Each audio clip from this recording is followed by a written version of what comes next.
Imagine waking up tomorrow morning, checking your bank account, and seeing that a wire transfer for $150 million finally went through.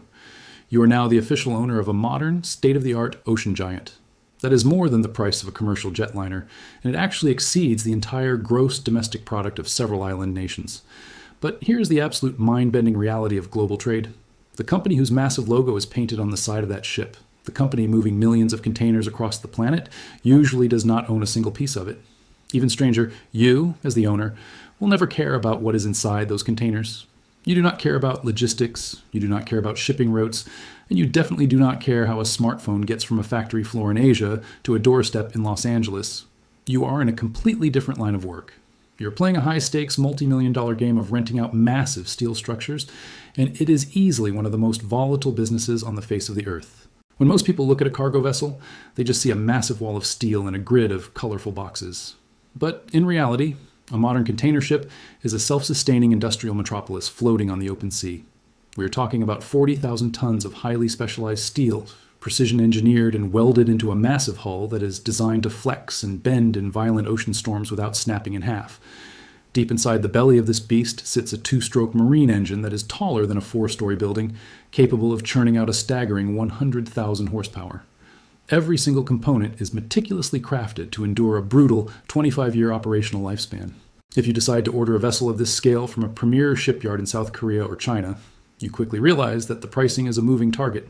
The final invoice isn't arbitrary. It fluctuates based on the raw cost of steel at that exact moment, the specific green propulsion technology you select, and the available capacity of the shipyard itself. But the absolute ultimate wildcard is global trade demand.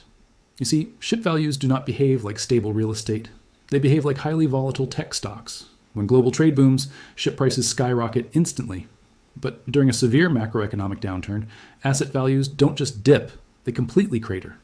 Look back at the global financial shakeup of 2008. In a matter of months, ship values plummeted by more than 40%. Massive vessels that cost $100 million to build were suddenly valued at just $60 million. Before their hulls even touched the water simply because global demand vanished overnight. To understand how anyone survives this chaos, you have to realize that the maritime world is divided into three completely separate entities: the shipbuilders who construct them, the operators who manage the logistics, and the owners who hold the title. Global megacarriers like Maersk or MSC operate hundreds of vessels, but they actively avoid owning their entire fleet because it is incredibly capital intensive. Instead, they prefer to keep their balance sheets lean by leasing. So, who actually holds the deed to a $150 million floating asset? Often, it is a private family office in Athens, Greece. In fact, Greek shipping dynasties quietly control roughly 20% of the world's entire merchant fleet, mastering a multi-generational art form of buying assets when the market crashes and selling them when it peaks. Other times, it is a specialized investment fund where everyday citizens pool their capital for unique tax advantages, a massive Japanese leasing conglomerate using the vessel as a heavy depreciation asset, or a private equity firm operating out of a skyscraper in New York or London. These owners are not logistics managers, they are asset lords. And to make a return on their monumental investment, they rely on three distinct leasing models. The first is the time charter, which is the ultimate safe bet. An operator rents your ship for a fixed daily rate over a set period, say $40,000 a day for 3 years. As the owner, you take care of the crew, the maintenance, and the insurance, while the operator covers the fuel and port fees. If you sign this deal during a market peak, you lock in massive guaranteed revenue. But if the market surges even higher tomorrow, you are stuck watching everyone else make a fortune while you are locked into the old rate. The second option is the bareboat charter. Here, you essentially hand over the keys and walk away. The operator assumes total responsibility for everything. They hire the crew, buy the insurance, and handle every single engine repair. For you, the owner, this means lower daily revenue, but it also means zero operational headaches. You simply sit back and wait for the monthly check to clear. But then, there is the third option, the spot market. This is where ships are rented on a voyage-by-voyage basis, and it is a pure financial roller coaster. Rates swing wildly based on breaking news, seasonal rushes, or sudden geopolitical bottlenecks. This chaotic space is exactly where modern maritime fortunes are made overnight. When the container ship Ever Given famously wedged itself across the Suez Canal, completely choking the main artery of global trade, the spot market went absolutely parabolic. Ocean lanes were backed up for miles, and desperate companies were suddenly willing to pay any price to move their freight. Ships that typically rented for $15,000 a day were suddenly commanding an astronomical $150,000 every single day. In that brief window, savvy ship owners became billionaires in a matter of months, but the hangover in this industry is notoriously brutal. As supply chains stabilized, those historic rates crashed by over 70% within a single year. This begs the ultimate question. How do these owners afford a $150 million asset in the first place? The short answer is that almost nobody uses their own cash. The standard financial blueprint for buying a massive commercial ship relies on roughly 30% equity and 70% bank financing. International maritime banks issue colossal loans using the physical ship itself as the primary collateral. To shield themselves from catastrophic financial ruin, clever ship owners use a sophisticated legal buffer called a special purpose vehicle, or an SPV. If a prominent shipping magnate owns a fleet of 50 vessels, they will never hold them under one single corporate umbrella. Instead, they set up 50 separate shell companies, frequently registered in maritime hubs like Liberia, the Marshall Islands, or Panama. One company, one ship.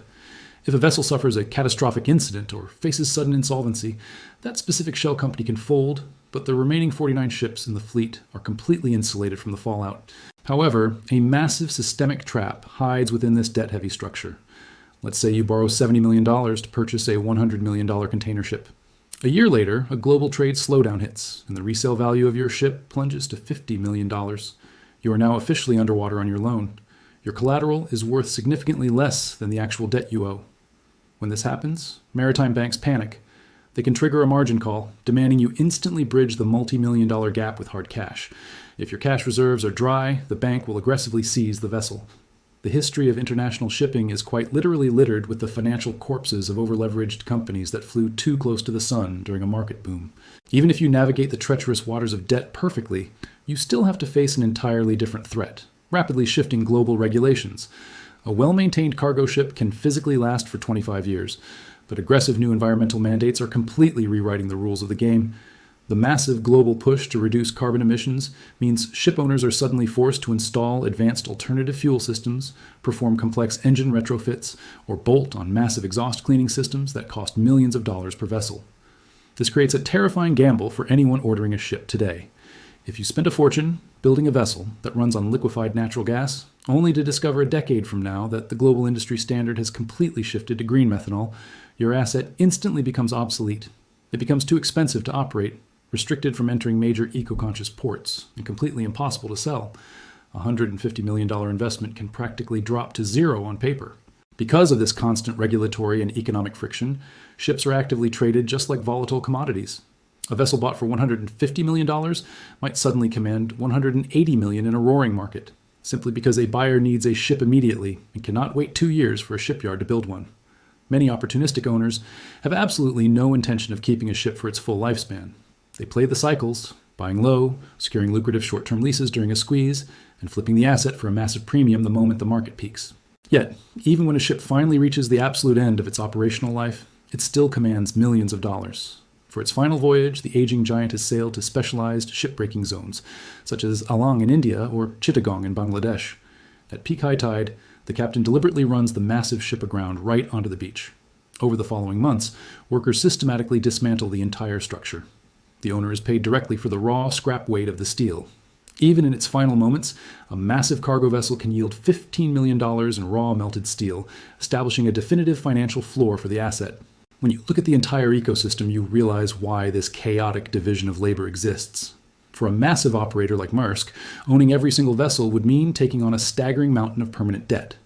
If global trade slows down, an operator holding 500 mortgages still has to pay the banks every month, even if their ships are sailing half empty. Chartering gives them ultimate agility. When consumer demand drops, they simply let their short-term leases expire and hand the steel back to the owners. The operator stays lean and survives, while the asset owner absorbs the financial hit. This constant separation of ownership and operation effectively distributes immense risk across the entire global financial framework. The shipping lines might face restructuring, but the ships themselves never stop. The owners simply take them back, paint over the old logo, and lease them out to a competitor. Ultimately, owning a $150 million ship isn't just about managing steel and grease. It requires managing monumental debt, outsmarting macroeconomic cycles, guessing the future of environmental policy, and surviving relentless volatility. Maritime empires aren't built by controlling the cargo. They are built by masterfully calculating the risk.